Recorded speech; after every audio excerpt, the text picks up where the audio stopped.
Bismillahirrahmanirrahim. Assalamualaikum warahmatullahi wabarakatuh.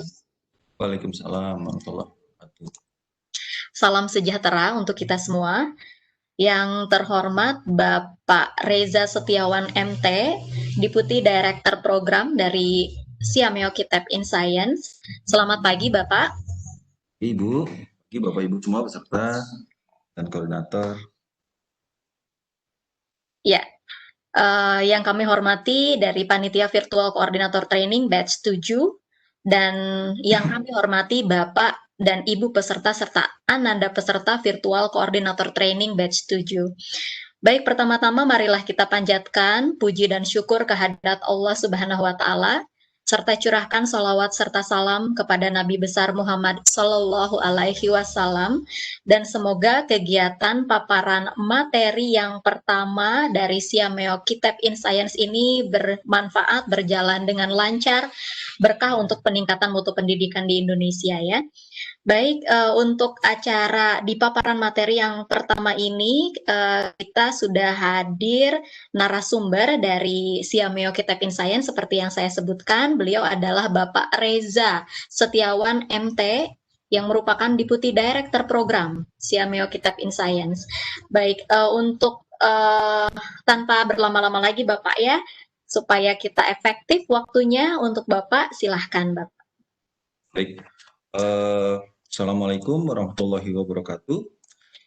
Waalaikumsalam warahmatullahi wabarakatuh.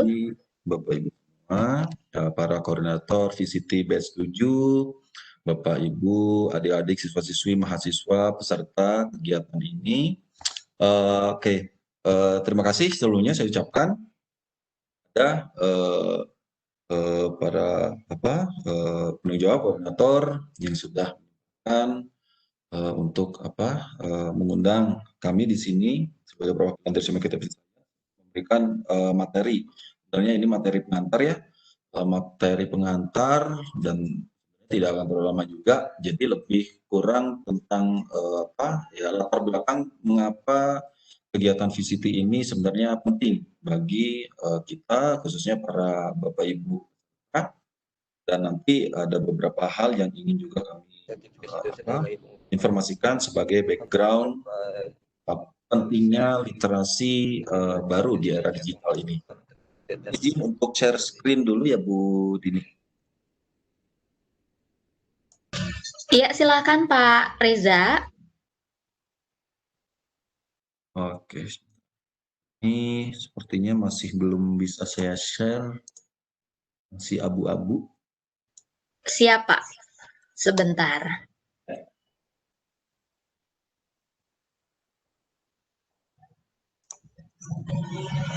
Baik Pak, silahkan. Oke.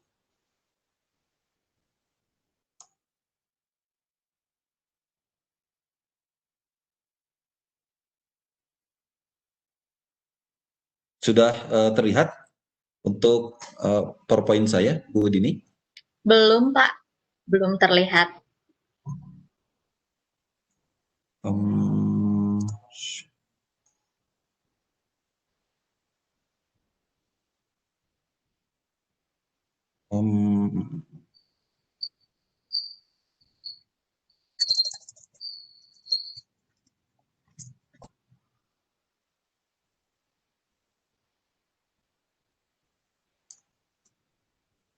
Oke.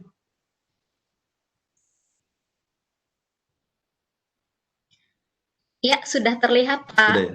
Oke. Iya. Ya, baik. Ya, sebelumnya saya akan coba sedikit saja perkenalan tentang organisasi ini, organisasi kami, Siameo Kitab in Science.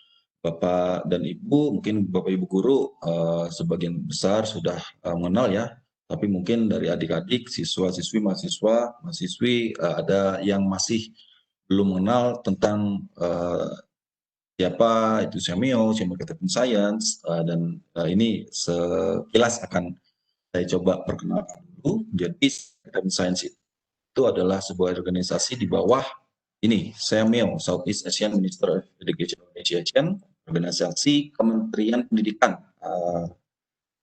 di Asia Tenggara.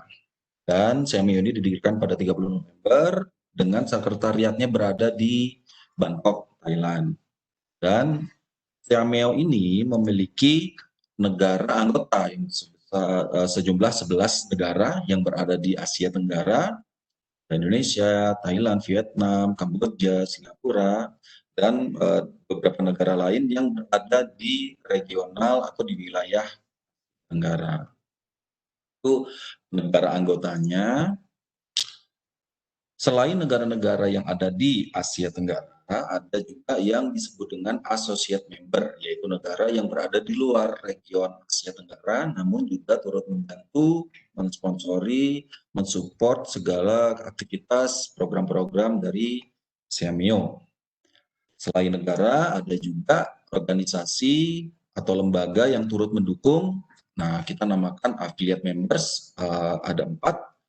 Ada British Council, ada UNESCO, FCEU, ICDE, dan sebagainya. Dan ini total dari CMIO Centers. Jadi CMIO itu bergerak dengan ada perpanjangan tangan yang disebut CMIO Centers. CMIO Centers ini tersebar di 11 negara Asia Tenggara. Dan di Indonesia sendiri ada 7 CMIO Centers. Salah satunya adalah Kitab in Science, lembaga di mana saya posisi saya sekarang ini. Nah, ini kami secara pendeknya disebut CIKIS atau CMIO Kitab in Science. Kami berdiri pada 13 Juli 2009 dan tugas kami adalah peningkatan kompetensi guru dan tenaga pendidikan IPA di Asia Tenggara. Jadi banyak berbagai kegiatan program kami ditujukan bagi guru-guru IPA se-Asia Tenggara yang menjadi pusat pengembangan profesional guru dan tenaga pendidikan menuju pembangunan pendidikan, dan misi kami itu menyediakan berbagai program kegiatan yang relevan dalam peningkatan profesionalisme guru dan tenaga pendidikan. Itu juga kami juga melaksanakan riset, penelitian, kami turut mengembangkan berbagai jejaring melalui berbagai sumber daya, baik itu jejaring dengan organisasi nasional maupun internasional, lalu menyediakan berbagai sumber-sumber belajar, dan tidak lupa juga kami juga harus meningkatkan kapasitas atau kualitas sumber daya internal kami juga. Itu misi dari CMIO Kitab in Science. Nah, ini beberapa kegiatan yang kami lakukan setiap tahunnya, pendidikan dan pelatihan. Nah, seperti yang saya tadi sebutkan, target kami adalah guru dan tenaga pendidikan ini baik mencakup pengawas atau kepala sekolah, dan juga ada laboran-laboran di bidang IPA di Asia Tenggara. Jadi tidak hanya Indonesia saja. Lalu kami ada kegiatan workshop, kami juga membuat kuliah daring, webinar, kami juga menyelenggarakan riset ya. Riset itu baik yang dilakukan oleh SEAKI sendiri maupun riset-riset yang sifatnya berbentuk grant atau hibah. Jadi resource grant ini kami memberikan hibah dana bantuan penelitian kepada para guru yang tujuannya untuk meningkatkan kembali kompetensi mereka dalam melakukan penelitian. Ini kami lakukan dari 2016, setiap tahunnya rata-rata 30-40 proposal kami pilih untuk diberikan grant. Setiap tahun itu dari tahun 2016 lumayan banyak peminat, mulai dari 300-400 proposal yang masuk, dan kami pilih sekitar 30-50 proposal yang kami berikan hibah. Selain itu ada juga pembuatan berbagai bahan ajar, media pembelajaran, video, unit-unit, itu ada semuanya di website, cek oleh Bapak Ibu Guru juga, dan ada award atau penghargaan yang kami namakan dengan Ki Hajar Dewantara Award. Dan Ibu Dini ini salah satu alumni dari kegiatan Ki Hajar Dewantara Award kami. Nah, Bapak Ibu bisa banyak sekali belajar dari pengalaman Ibu Dini. Ibu Dini ini alumni dari SIKS juga yang sangat aktif, pengalamannya luar biasa. Nanti Bapak Ibu juga bisa belajar dari beliau ini dan teman-teman juga. Oke, itu sekilas saja dari SIKS. Nanti Bapak Ibu, adik-adik, mahasiswa juga kalau misalkan tertarik lebih lanjut mengenai kami, bisa nanti akses website di kitaadvice.org. Nanti di terakhir saya akan tampilkan alamatnya. Nah, untuk materi pengantar ini seperti yang saya sebutkan tadi, lebih kepada latar belakang pentingnya kegiatan diadakan kegiatan VCT ini. Nah, makanya saya berikan judul perlunya literasi baru dalam era digital, di mana saat ini di abad 2021 ini kita sudah tidak bisa meninggalkan diri dari yang namanya digitalisasi. Oke, saya awali dengan paparan ini. Di paparan ini saya yakin bagi Bapak dan Ibu guru sudah sangat sering melihat, sudah sangat paham.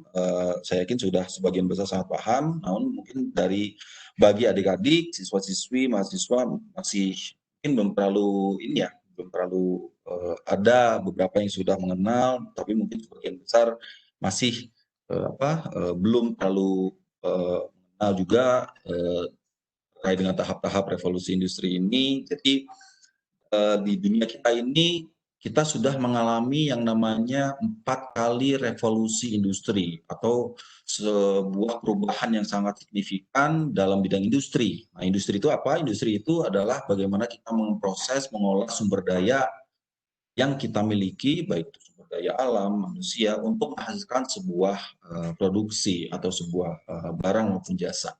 Nah, dalam aspek industri ini ada 4 revolusi yang telah terjadi dimulai dari tahun 1800-an. Itu revolusi industri yang pertama dengan ditemukannya mesin uap oleh James Watt. Nah, penemuan mesin uap ini mendorong mendorong adanya berbagai perubahan di berbagai sektor. Nah, penemuan mesin uap ini mendorong salah satunya yang paling terasa itu di sektor transportasi, di mana dengan adanya mesin uap, maka yang tadinya transportasi itu mengandalkan tenaga otot, baik dari hewan maupun manusia, maka ditemukan ada kapal uap, kereta api, dan lain sebagainya, sehingga mendorong adanya distribusi berbagai barang dengan lebih masif, dengan lebih luas, dan turut mendorong mungkin daya beli dan kesejahteraan masyarakat secara umum. Nah, 100 tahun kemudian kurang lebih muncul revolusi industri yang kedua dengan adanya penemuan listrik. Ini yang pertama. Nah, listrik ini kan dianggap sebagai penemuan terbesar yang yang kita alami sampai saat ini. Kita tidak bisa lepas juga dari listrik. Kebayang tanpa listrik itu hampir kita tidak bisa melakukan apa-apa mungkin saat ini ya. Nah, itu yang pertama, penemuan listrik. Dan yang kedua, di era revolusi industri kedua ini ditemukan yang namanya assembly line atau ban berjalan. Nah, assembly line ini berguna dalam meningkatkan produksi barang. Assembly line kalau misalkan kita bayangkan, kalau pernah kita lihat sebuah industri, sebuah pabrik mobil misalkan, kita suka lihat ada part-part mobil itu yang berjalan dari satu stasiun ke stasiun lain, berjalan dari proses awal sampai di stasiun terakhir itu mobilnya utuh jadi gitu. Misalkan dari panel-panel bodinya, sasisnya dipasangkan, lalu nanti ada mesinnya, lalu dipasangkan ke sana, lalu rodanya, lalu kaca dan sebagainya di setiap stasiun itu, dan terakhir mobil itu bisa berjalan, bisa utuh sebagai mobil yang bisa digunakan. Sebelumnya yang namanya produksi mobil itu hanya dilakukan di satu titik saja oleh satu orang. Terbayang ya, satu titik di satu orang berapa lama itu mengerjakan mobil tersebut. Nah, dengan adanya assembly line ini, pengerjaan penyusunan perakitan mobil ini jadi semakin efisien. Dan tidak hanya mobil saja, berbagai kebutuhan-kebutuhan lain dengan adanya assembly line ini bisa dilakukan secara industrial itu semakin masif dan disokong juga oleh adanya teknologi transportasi yang bisa menyebarkan, mendistribusikan hasil-hasil produksi ini ke berbagai belahan dunia. Nah itu di revolusi kedua, revolusi ketiga itu masuk mulai komputer, robotik. Nah di sini proses industri itu mulai ada otomasi, lalu manusia proses-proses yang tadinya dilakukan oleh manusia juga bisa digantikan oleh robot, di mana dengan adanya robot itu bisa bekerja terus-menerus rutin baik selama 24 jam dan secara lebih efisien dan lebih produktif. Itu di revolusi industri 3 dan sekarang di abad 21 ini kita masuk ke revolusi industri keempat di mana berbagai teknologi seperti internet, artificial intelligence, wireless communication, big data dan lain sebagainya lebih meningkatkan lagi produktivitas, efisiensi dari proses produksi. Dan yang paling terasa sebenarnya dari teknologi-teknologi yang ada tadi, artificial intelligence, internet, big data dan lain sebagainya tidak hanya dalam industri tapi masuk juga ke berbagai aspek kehidupan kita. Nah itu dari tahapan revolusi awal pertama sampai keempat ini perubahannya seperti itu dan nanti pasti akan terus mengalami revolusi-revolusi berikutnya. Nah, ini adalah sebuah proyeksi dari lembaga saya lupa namanya, maaf. Tapi diprediksi di 2030 itu dari 16 largest, jadi negara 16 besar ekonomi di dunia menjadi 7 terbesar di 2030. Tapi intinya kalau kita hanya menunggu saja di 2030 dengan kondisi apa adanya seperti sekarang, tidak akan mungkin mencapai target tersebut. Yang salah satu aspek yang perlu adanya dari ini ada 4 dan yang paling terakhir itu adalah SDM. Jadi kualitas SDM itu harus tingkatkan jika kita ingin meraih target tersebut di 2030. Nah, itu adalah tantangannya, yaitu tenaga kerja yang berkualitas dan terampil yang dibutuhkan.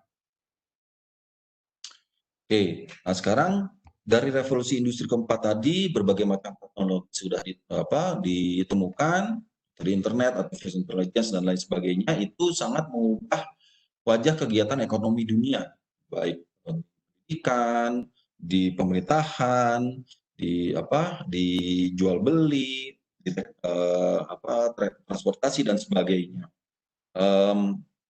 Itu sangat berpengaruh kepada bagaimana proses bekerjanya berbagai aspek-aspek tersebut. Dari education sekarang sudah banyak sekali menjamur online training, bukan hanya karena pandemi saja, sebelum pandemi itu sudah banyak sekali, lalu ada marketplace juga seperti Bukalapak, Tokopedia, dari transportasi ada Uber, Gojek, Grab, lalu ada dari kesehatan juga ada dokter dan sebagainya.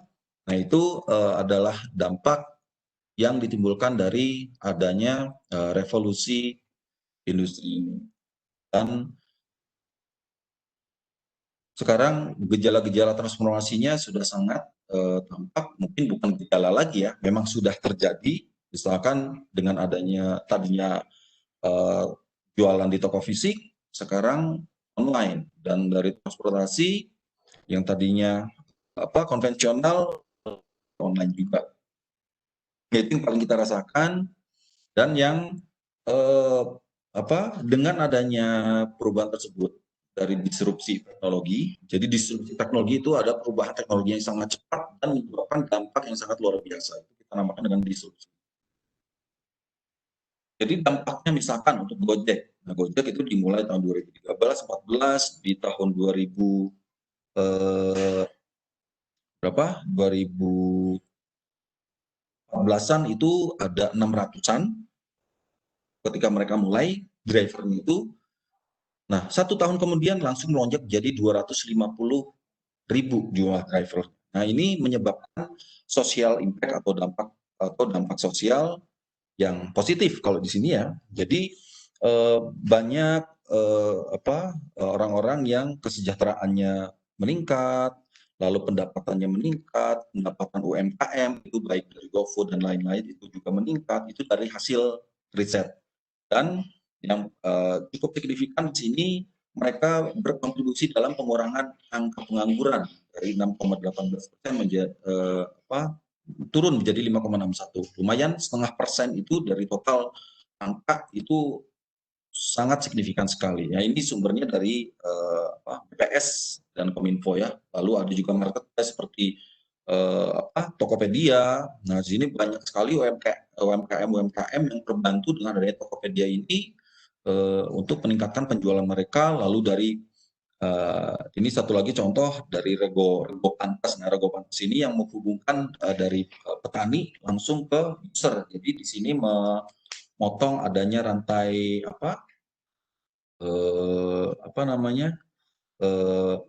yang tengah itu. Jadi harga yang mereka dapatkan itu jauh lebih baik. Jadi secara otomatis itu dapat meningkatkan kesejahteraan mereka juga. Nah, ini dampak-dampak yang positif dari adanya teknologi digital dalam aspek ekonomi. Nah, pasti ada manfaat, ada kerugian juga. Nah, ada tantangannya juga. Dari manfaatnya ada inklusivitas, efisiensi, berbagai inovasi muncul, namun tantangannya ada kesenjangan, ada digital control, concentration. Nah, yang kurang lebih ini kalau dari yang bisa dirasakan, yang sekarang banyak dibahas itu penggantian peran manusia oleh mesin. Nah, jadi misalkan tadinya ada penjaga toko fisik, dengan adanya e-commerce, peran tersebut sudah tergantikan. Jaga gerbang tol. Sekarang saya kalau misalkan ke Jakarta itu sudah sangat jarang menemui petugas-petugas di gerbang tol karena sudah diwajibkan memakai e-tol card misalkan. Taksi konvensional sekarang sudah mungkin di negara-negara di Amerika, Eropa ada mulai mobil otonom, buruh pabrik itu mulai digantikan dengan robot dan sebagainya. Nah, ini salah satu dampak yang ditimbulkan dari adanya revolusi industri tadi. Oke. Jadi ada ancaman, namun juga ada peluang yang ditimbulkan dari industrialisasi digital ini. Nah, jadi dari adanya disrupsi teknologi, perkembangan teknologi yang sangat cepat ini menyebabkan adanya pergeseran kompetensi. Ini salah satu riset yang dilakukan dari tahun 1960 sampai 2009.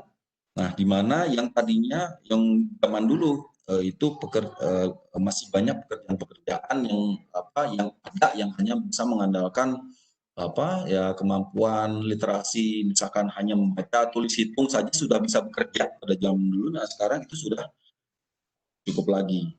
Saat ini lebih ditekankan kepada bagaimana problem solving, bekerja dengan informasi dan sebagainya. Jadi ada pergeseran kompetensi di dunia kerja yang diakibatkan dari perubahan teknologi.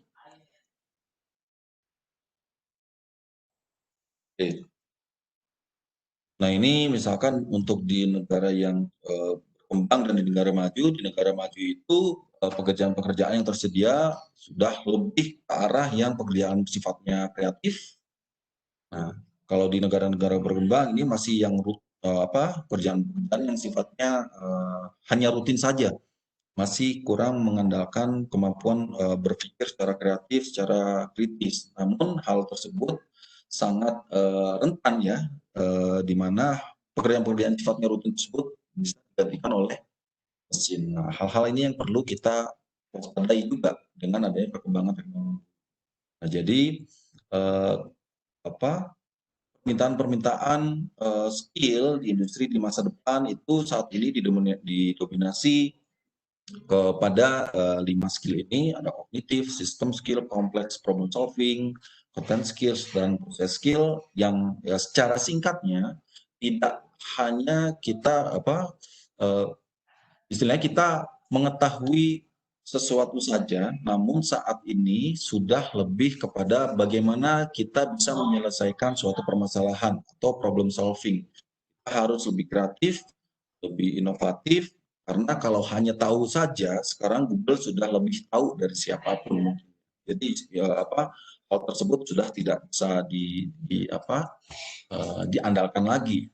Dan sekarang sudah mulai juga di negara-negara maju yang namanya IPK tinggi itu belum tentu bisa mendapatkan kehidupan yang lebih baik, karena informasi itu bisa didapatkan dalam sekejap dan dengan mudah. Tapi bagaimana memanfaatkan informasi yang sangat kaya tersebut menjadi sebuah informasi baru untuk memecahkan permasalahan. Nah, itu kompetensi yang dicari-cari yang diinginkan saat ini. Nah, makanya dari memasuki era revolusi industri 4, era digital ini perlu adanya kita perlu sikapi adanya literasi baru ini. Nah, literasi baru ini ada literasi data, literasi teknologi, dan literasi manusia. Karena literasi data itu kemampuan untuk membaca, analisis, menggunakan informasi. Karena sekarang itu kan kita didrive oleh banyaknya sekali data, banyaknya sekali informasi. Makanya bagaimana kita dapat menyikapi banyaknya data tersebut dan mampu menganalisis data-data tersebut menjadi sebuah informasi yang berguna. Nah, itu dinamakan literasi data. Literasi teknologi, dengan berkembangnya berbagai teknologi, bagaimana kita tidak hanya bisa menggunakan, tapi memanfaatkannya untuk memecahkan permasalahan yang kita hadapi. Nah, itu literasi teknologi dan literasi manusia atau di sini humanities, bagaimana kita bisa berkomunikasi baik, kita dapat berempati dan sebagainya, dan itu hal yang kita tetap perlukan untuk menjadi manusia yang humble di tengah-tengah besarnya perubahan teknologi saat ini. Nah, pertanyaannya, apakah kita sudah siap untuk mengembangkan itu? Ini tadi tidak cukup literasi lama saja, membaca, menulis, menghitung atau matematika, namun literasi-literasi ini, data, teknologi, dan humanisme ini adalah literasi baru yang perlu dikembangkan untuk menyikapi era digital saat ini. Nah, ini sebuah studi yang dilakukan oleh P21. Ini mereka melakukan riset kepada ribuan industri-industri, akademisi, dengan pertanyaan mendasarnya adalah kompetensi apa yang diperlukan untuk bisa survive di abad 21 ini.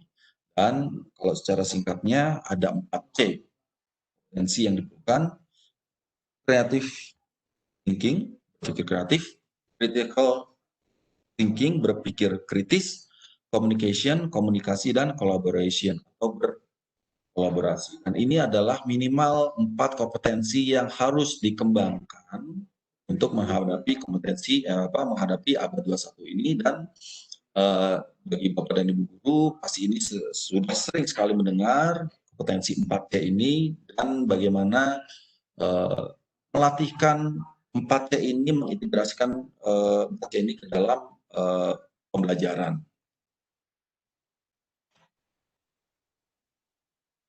Nah, ini bagi Bapak Ibu guru yang dulu kita perlu adanya PCK atau pedagogical content knowledge. Tidak hanya konten atau pengetahuan tentang konsep saja yang diperlukan, tapi bagaimana pedagogi atau mendeliver pembelajaran itu sehingga kita dapat menyampaikan, memberikan pembelajaran dengan baik. Namun saat ini dengan adanya perkembangan teknologi, itu pendekatan sudah menjadi TPK atau technological pedagogical content knowledge. Jadi faktor teknologi sudah mulai diperlukan juga diintegrasikan dalam pembelajaran atau teknologi atau tools-tools yang bisa membantu Bapak dan Ibu guru bisa menciptakan pembelajaran yang bermakna bagi para peserta didik. Nah, ini kami dari CMA Kitab and Science selalu melakukan studi, mengembangkan berbagai inovasi-inovasi pembelajaran yang dalam hal ini, dalam literasi baru ini, kami coba mengetengahkan tentang computational thinking dalam pembelajaran ini. Itu computational thinking. Computational thinking itu adalah sebuah pendekatan di mana dalam pembelajaran itu kita mencoba menerapkan sebuah konsep problem solving, memecahkan sebuah permasalahan yang dapat dimengerti oleh komputer. Artinya bagaimana kita menggunakan bantuan teknologi komputer dalam memecahkan permasalahan. Nah, secara simpelnya nanti bagaimana kita atau peserta didik itu juga dapat mengembangkan kemampuan misalkan programming. Nah, itu salah satu kompetensi juga sebenarnya sekarang sudah sampai 5C, yaitu programming, coding, untuk menyelesaikan permasalahan. Jadi di sini di pendekatan ini dikenal dengan set computational thinking STEM taxonomy. Ada data practice, ada modeling, computational problem solving, dan system thinking, yang kesemuanya ini menjadi panduan atau referensi dalam merencanakan, merumuskan sebuah pembelajaran dengan pendekatan computational thinking. Ada data praktis itu mulai dari mengkoleksi data, mengolah data, sampai memvisualisasikan data. Nah, tentang data ini sebenarnya kalau di sains itu sudah sangat erat sekali, tapi apa bedanya dengan data praktis di sini? Ini kita mengenalkan beberapa tools, beberapa teknologi kita yang dapat digunakan oleh siswa kita untuk membantu mereka untuk mengolah data dan memvisualkan data tersebut dengan lebih baik. Lalu ada modeling, simulation practice. Nah, menggunakan berbagai modeling atau simulasi komputer itu untuk membantu siswa dalam memahami sebuah konsep-konsep. Kan ada PET dan lain sebagainya. Lalu ada computational problem solving. Di sini lebih kepada bagaimana kita melatihkan tadi coding, programming untuk problem solving ya, dan system thinking practice. Nah, beberapa ini ada contoh-contoh. Kalau di IPA itu biasa kami gunakan beberapa simulasi komputer. Ini contohnya dari PET Simulation. PET ini adalah sebuah lembaga yang menyediakan banyak sekali, mungkin ada puluhan atau ratusan simulasi yang dapat digunakan secara gratis bagi Bapak dan Ibu dalam pembelajaran. Ini contohnya ketika mempelajari tentang termodinamika. Lalu ini mohon maaf saya tidak bisa langsung menampilkan, tapi nanti bisa bagi Bapak Ibu yang belum kenal bisa langsung ketik saja PET Simulation di Google, pasti sudah bisa menemukan. Ini tentang natural selection untuk biologi, bagaimana pengaruh di sini kalau di sini ada kelinci dan serigala sebagai pemangsa ya. Itu nanti bagaimana sistem interaksi mereka itu mempengaruhi jumlah dari masing-masing, baik itu predator dan level-level yang ada di bawahnya. Itu beberapa simulasi yang bisa digunakan. Nah, ini juga ada simulasi tentang gerak jatuh bebas untuk fisika. Nah, tadi juga ada programming, jadi tidak hanya menggunakan model simulasi komputer saja, tapi bagaimana siswa itu dapat melakukan programming untuk menciptakan sebuah simulasi tersebut. Nah, ini juga kami coba kenalkan. Mohon maaf, ini hanya sekilas, jadi karena waktu yang terbatas, saya tidak bisa terlalu detail sini, tapi mungkin mudah-mudahan lain waktu kita bisa membahas ini lebih lanjut lagi. Nah, ini dari misalkan anak-anak ini membuat coding tidak dengan bahasa pemrograman yang sifatnya script ya, tapi kita namakan ini block coding. Jadi dengan menggunakan blok-blok seperti ini. Nah, dari sini nanti siswa bisa melakukan pemodelan juga tentang gerak jatuh bebas dan sebagainya. Nah, lalu ada salah satu simulasi programming untuk konsep yang lain, dan di sini lebih advance lagi karena siswa sudah melakukan programming yang sifatnya dengan script codingnya, blok program lagi. Nah, Bapak dan Ibu, adik-adik sekalian, tentang coding ini kalau kita lihat dari kurikulum, sebenarnya coding ini kalau untuk di Indonesia ini masih kurang di negara-negara lain seperti Singapura, Australia, bahkan di Malaysia sendiri untuk coding atau computer science ini sudah masuk ke kurikulum. Nah, namun bagaimana kita ingin mempelajari ini lebih lanjut? Nah, ini ORG. Nah, di sini kita bisa tentang programming,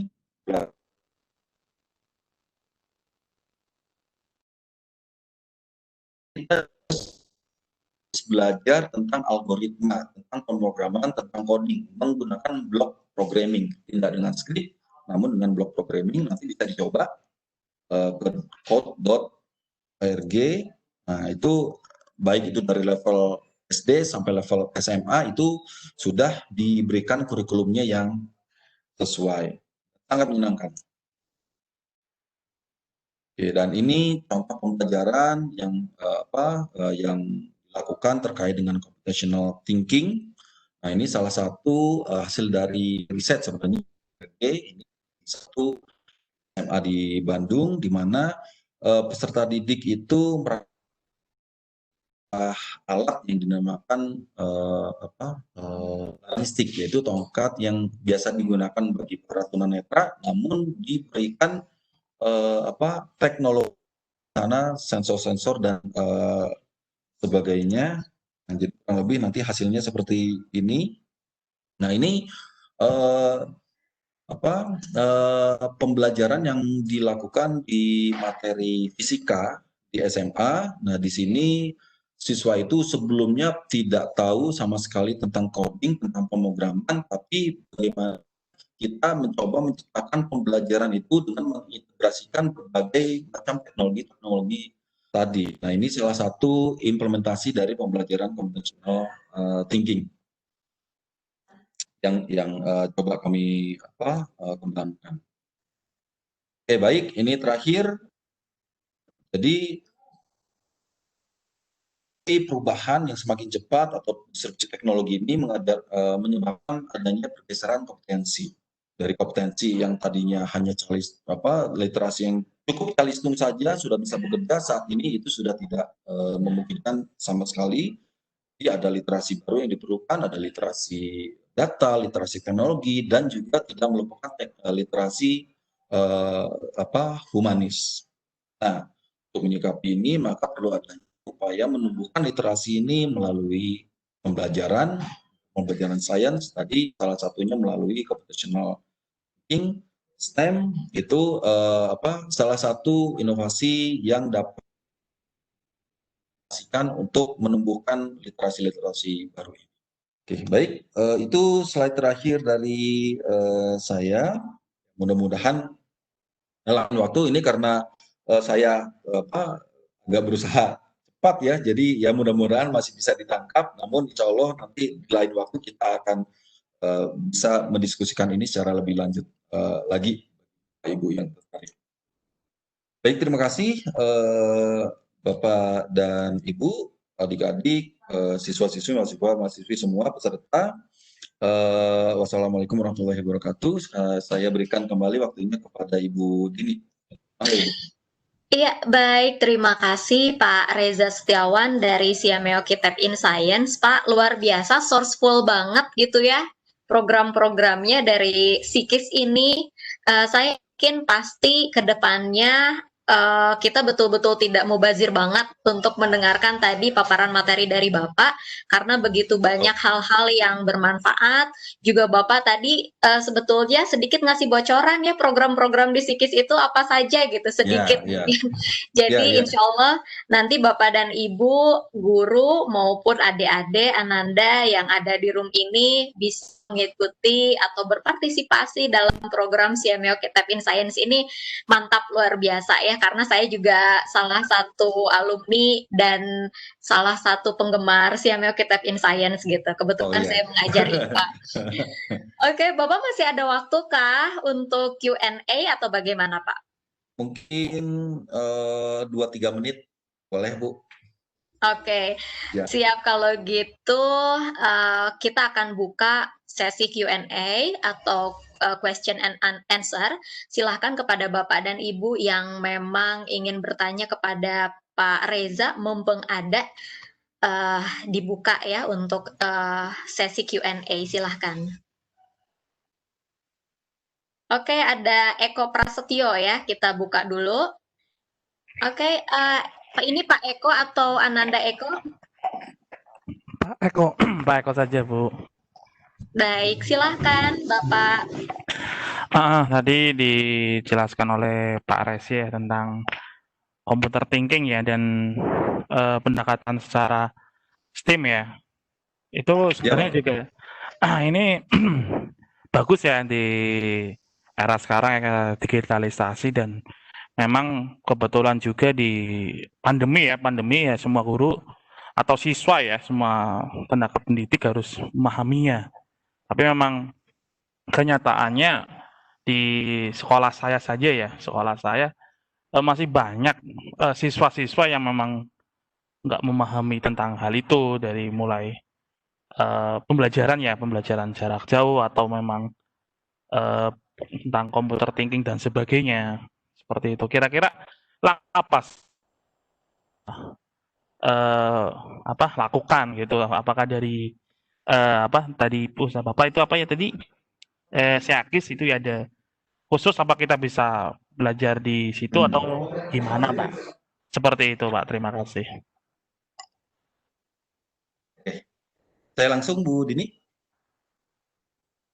Oke, baik. Terima kasih Pak Eko untuk pertanyaannya terkait dengan computational thinking, pendekatan STEM dan sebagainya, dan terkait dengan pandemi, anak-anak harus belajar dari rumah, guru-guru harus menyiapkan pembelajaran secara PJJ.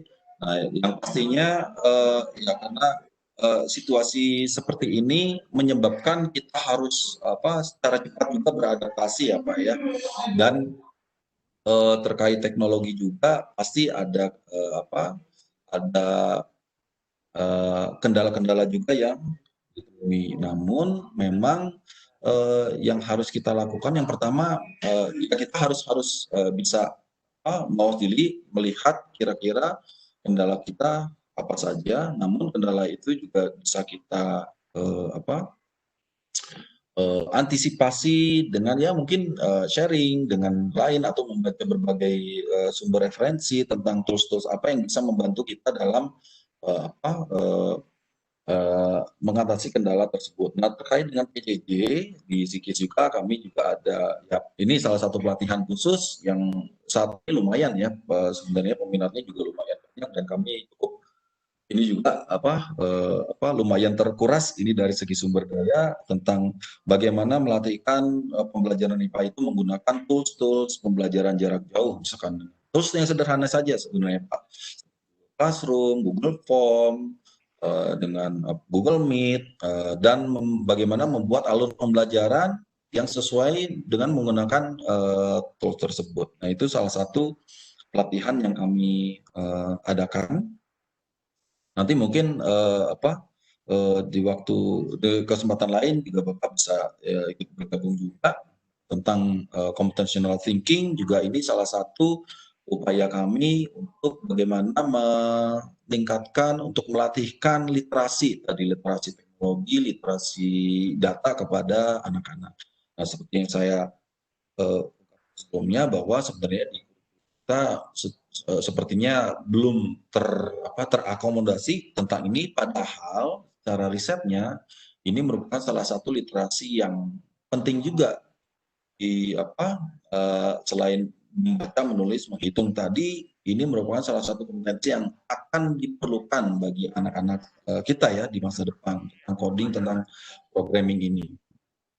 Jadi salah satunya tadi ketika kalau kita tertarik ingin mengembangkan diri, tadi ada website yang terakhir saya tampilkan itu code.org, code.org. Nah itu berbagai fasilitas, tools untuk belajar lebih jauh tentang programming ini bisa diakses dengan menyenangkan, seperti kita main game Angry Birds saja, itu nanti tahu-tahu kita sudah lebih memahami tentang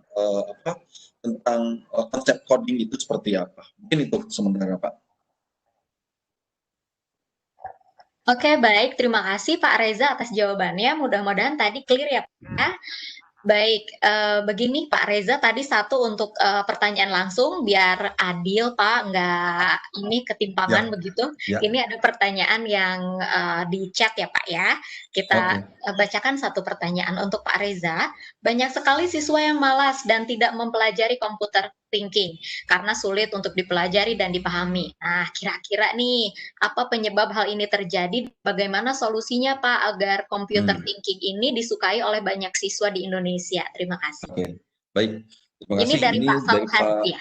Pak Syauhan ya. Ya, saya juga sempat baca di chat ini. Ya, baik Pak. Banyak yang malas dan tidak ingin mempelajari karena sulit. Nah, sebenarnya ini mungkin ya karena di awalnya sudah seperti yang dalam tanda kutip itu dikoki program itu susah. Nah, seperti itu.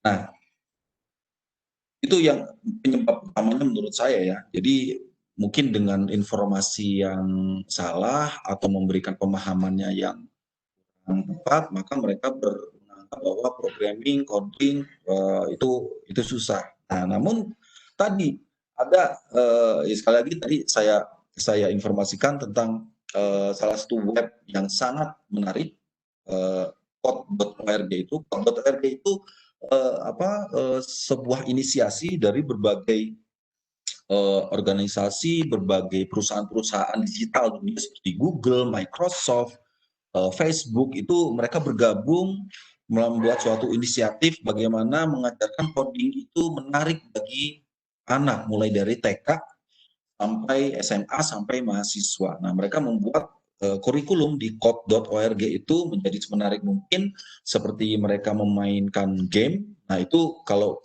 konsepnya namanya gamification, atau bagaimana belajar itu tapi melalui bermain game, itu namanya gamification.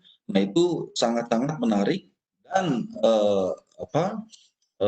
topik-topik materi-materinya itu dibuat mudah, dibuat mudah dan yang pasti menyenangkan. Nah, itu jika kita ingin punya pertanyaan apa yang harus saya lakukan, coba akses ke sana dulu untuk dapat lebih memahami tentang programming itu seperti apa. Itu nanti saya yakin dari situ anak-anak yang sudah mencoba, mungkin juga perlu bagi Bapak Ibu guru juga mencoba akses ke web tersebut untuk mempelajari lebih lanjut tentang programming. Di sana banyak sekali informasi, banyak sekali pengetahuan yang bisa diakses terkait dengan programming atau literasi teknologi dan data ini. Begitu.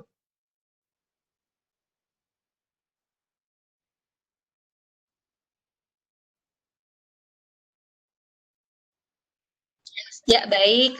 Pak Reza, terima kasih banyak atas jawabannya. Mudah-mudahan ini tadi pertanyaan dari Pak Saukan bisa terjawab ya Pak ya.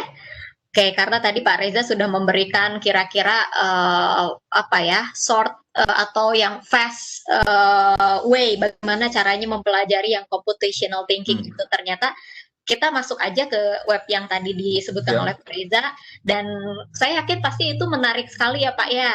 Jadi tidak sesulit itu ternyata coding itu gitu, karena mungkin memang berproses, ada yang simple sampai ke yang kompleks. Lebih advance ya. Betul. Ya. Oke, baik Bapak, mungkin itu ya Pak ya pertanyaan dari Bapak dan Ibu. Tadi karena memang waktunya juga Bapak tidak banyak untuk hari ini, berkaitan banyak sekali yang harus. Iya, betul. Semoga sukses Bapak untuk international conference-nya. Mudah-mudahan kita bisa mengikuti baik secara online maupun dari Baik, sukses juga untuk Siameo Kitab in Science. Terima kasih atas dukungannya, Bapak, supportnya. Karena Siameo Kitab in Science itu adalah salah satu penyelenggara untuk virtual coordinator training batch 7 ini. Baik, Sama-sama, Bu Dini. Bapak, mungkin untuk Q&A dengan Pak Reza, Bapak dan Ibu dan Ananda sekalian, kita tutup. Kalau misalnya ada informasi atau pertanyaan-pertanyaan yang ingin Bapak dan Ibu sampaikan kepada kami, insya Allah nanti kita masih ada waktu karena kita mulai pukul 9 lebih 5, maka kita akan tutup pukul 10 lebih 5, Pak, supaya tidak korup Baik. waktu. Oke. Pak Reza, terima kasih banyak. Terima kasih sama-sama Ibu sudah diluangkan waktu untuk Sikis memberikan paparan. Dan mudah-mudahan ya ini selanjutnya ini materi-materi yang lebih teknis dan saya yakin juga jauh lebih menarik untuk meng-upskill kompetensi-kompetensi para peserta. Ya saya yakin mereka bersemangat dan bisa menyelesaikan sampai dengan tahap akhir nanti. Amin, amin ya robbal alamin. Bapak mohon nanti untuk materinya bisa di-share ya Pak ya. Baik, ya. Ya, kita akan kumpulkan, kita akan kompilasi di satu drive untuk diberikan kepada Bapak dan Ibu peserta. Ya. Dan peserta. Segera saya kirimkan. Siap Bapak, terima kasih banyak Bapak, sukses. Sama-sama Ibu Dini, Bapak Ibu sukses selalu dan tetap menjaga kesehatan. Amin, amin. Ya, semoga tetap sehat kita semua Pak. Ya. Oke, baik. Saya kalau begitu izin lift ya Bu Dini, Bapak Ibu semua. Siap Bapak. Ya, terima kasih. Sampai bertemu kembali. Oke. Iya. Assalamualaikum warahmatullahi wabarakatuh. Waalaikumsalam warahmatullahi wabarakatuh. Oke, Bapak dan Ibu, tadi kita sudah menyimak paparan materi dari Bapak Reza Setiawan MT. Beliau adalah Deputy Director Program dari Siameo Kitab in Science. Baik, untuk Bapak dan Ibu yang masih ada pertanyaan berkaitan dengan program VCT Batch 7, itu kami masih ada waktu sekitar 7 menit sampai pukul 10 lebih 5, silahkan.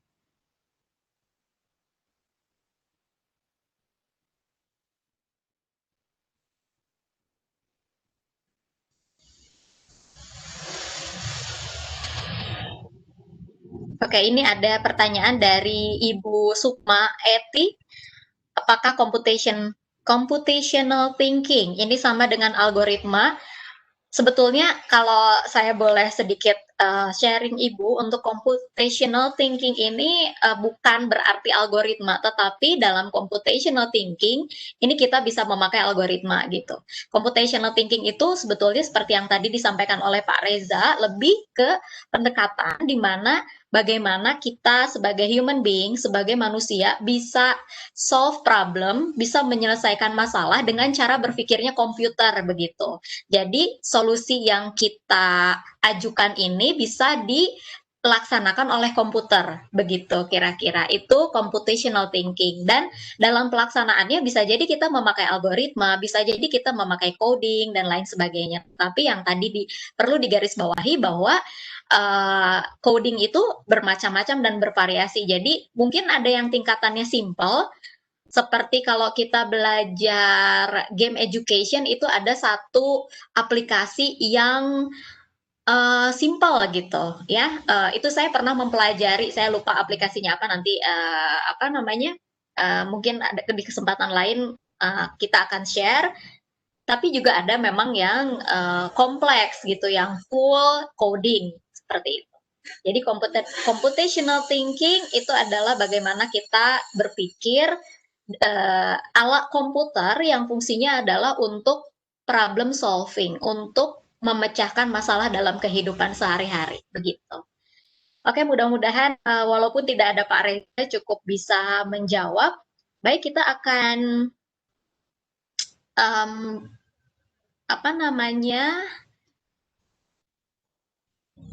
masih sesi Q&A.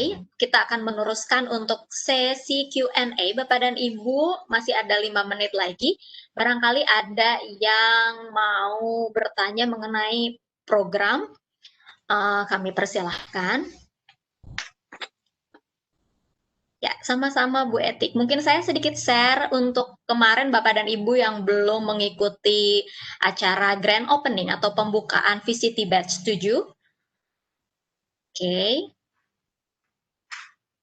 Sebentar. Oke, Bapak dan Ibu, saya share untuk presensi, mohon untuk dibagikan oleh rekan-rekan panitia ya, supaya presensi bisa terakses dengan mudah oleh Bapak dan Ibu serta Ananda peserta ya. Oke. Sedikit mungkin informasi yang menurut saya amat sangat penting dan mungkin harus di-share berulang kali untuk bisa dipahami oleh Bapak Ananda peserta di sini. Oke. Ini Bapak dan Ibu terkait dengan proses virtual koordinator training batch 7, di mana yang pertama untuk grand opening itu tanggal 21 Oktober 2020, lalu dilanjutkan dengan paparan umum. Nah, saat ini kita sudah ada di paparan umum yang pertama. Kita ada 4 paparan umum ya.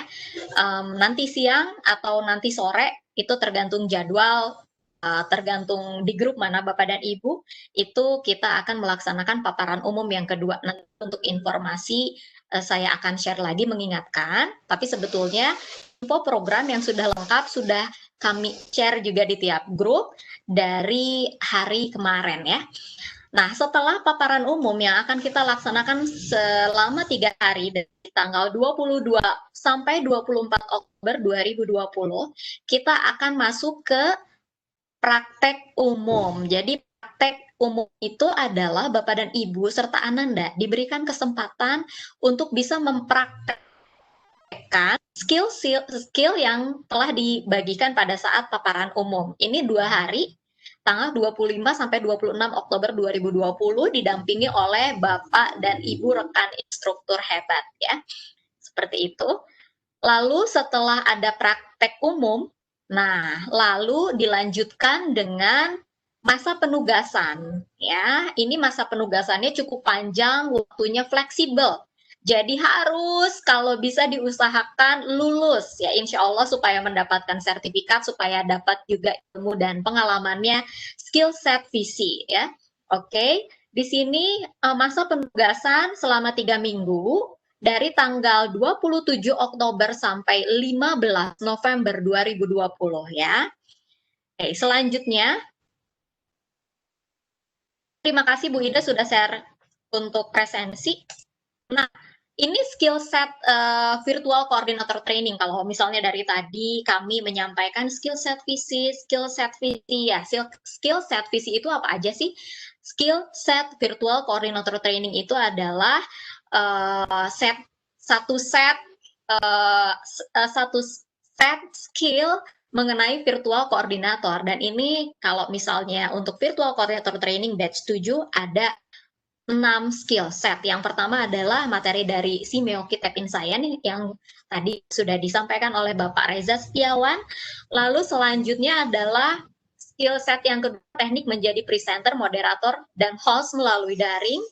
Lalu yang selanjutnya adalah rekrutmen secara online menggunakan form digital.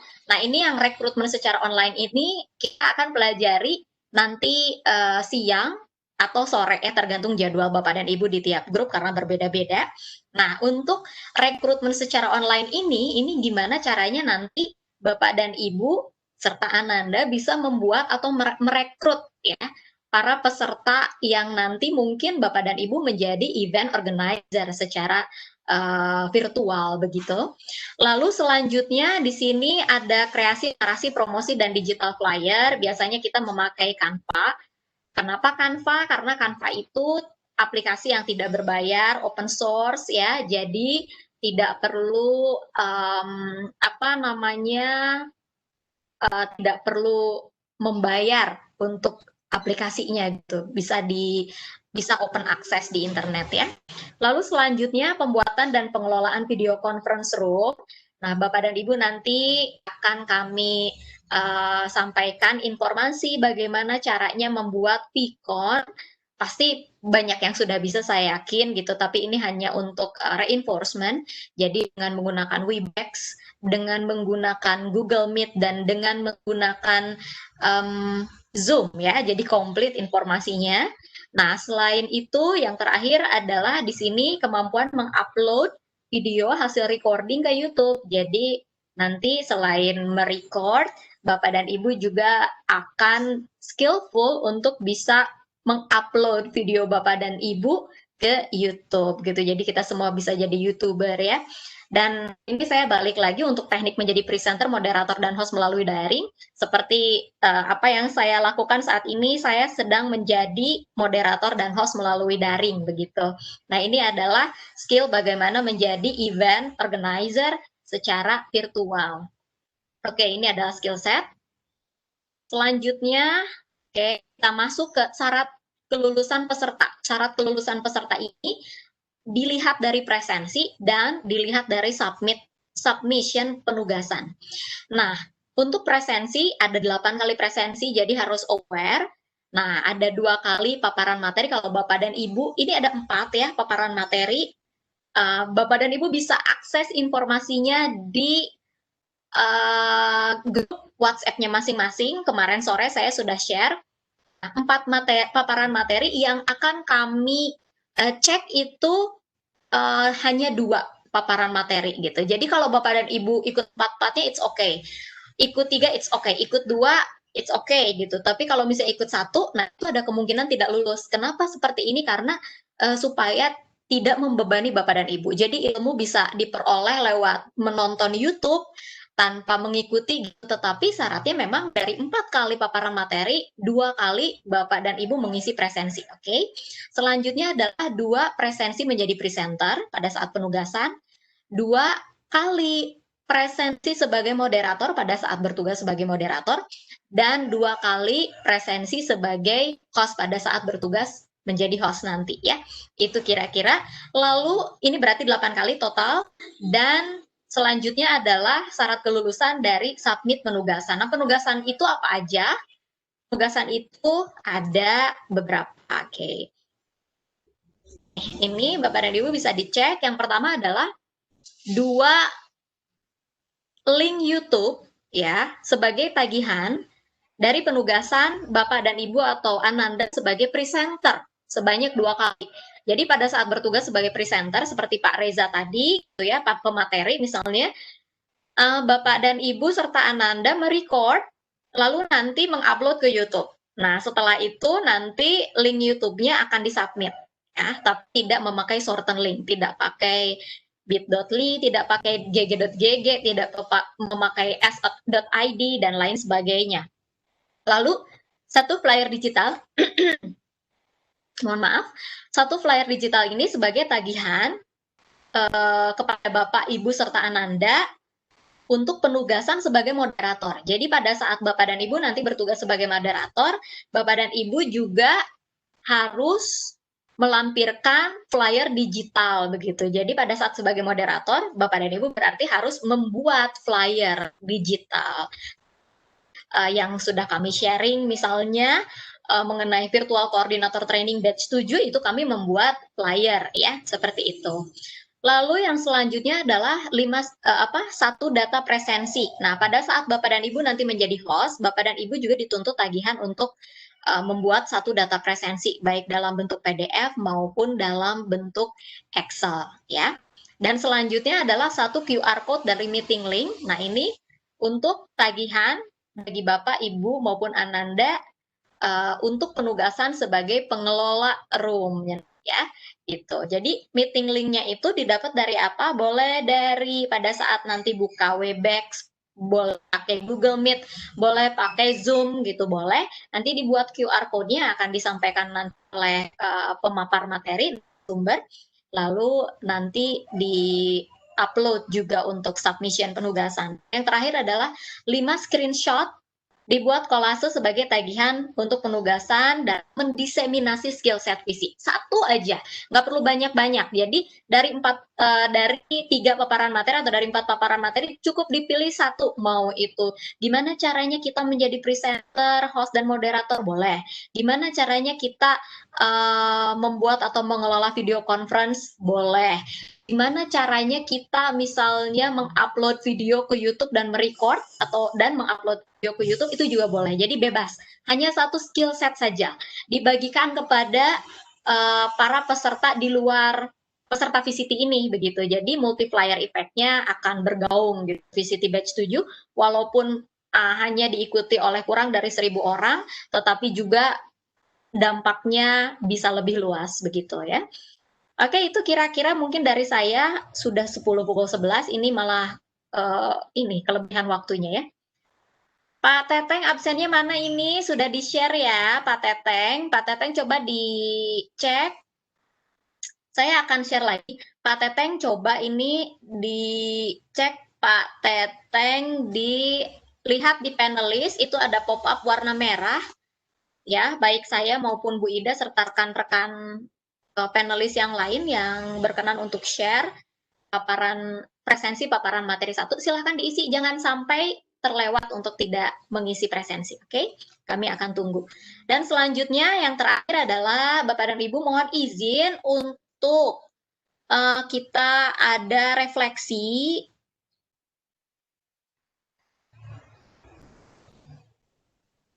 Oke. Saya akan menggunakan Mentimeter, pendapat Bapak dan Ibu mengenai paparan materi di hari ini seperti apa. Silakan diakses untuk link Mentimeternya Bapak dan Ibu, silakan. Saya sudah share Bapak dan Ibu, silakan Bapak dan Ibu mengakses link Mentimeternya. Bagaimana cara mengaksesnya? Bapak dan Ibu melihat di panelis ini, saya share di Direktorat PSMK ya. Silahkan.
Mikrofon Bu Dini mute ya?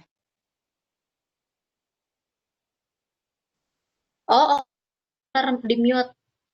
Saya udah ngomong panjang lebar loh, Bu.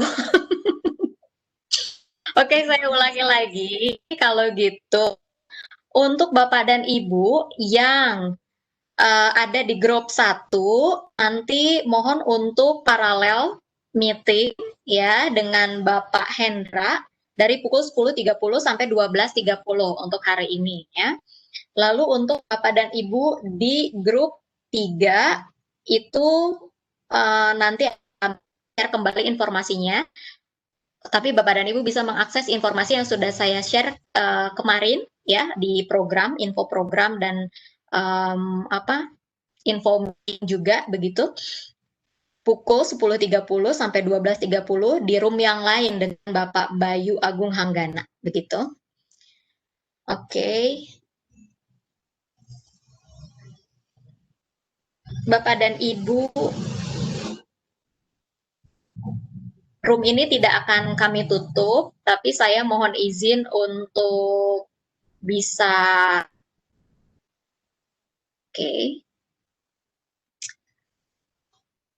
room ini tidak akan kami tutup, tapi saya mohon izin dulu untuk keluar sejenak untuk membuka room yang kedua ya.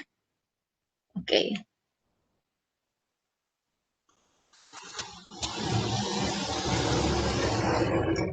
Baik, Bapak dan Ibu, untuk paparan materi 1 dari Siamio Kitab in Science sudah kita dengarkan dan simak bersama-sama. Mudah-mudahan dari paparan materi yang disampaikan oleh Simeo Kitab in Science bisa membawa manfaat, bisa membawa insight atau wawasan untuk kita semua ya, menjadi lebih baik gitu ya sebagai guru maupun sebagai pelajar, meningkatkan human capacity development kita. Baik, saya MC yang bertugas untuk sesi yang pertama pamit undur diri.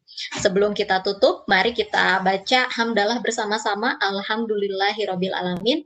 Wabillahi taufik wal hidayah. Wassalamualaikum warahmatullahi wabarakatuh.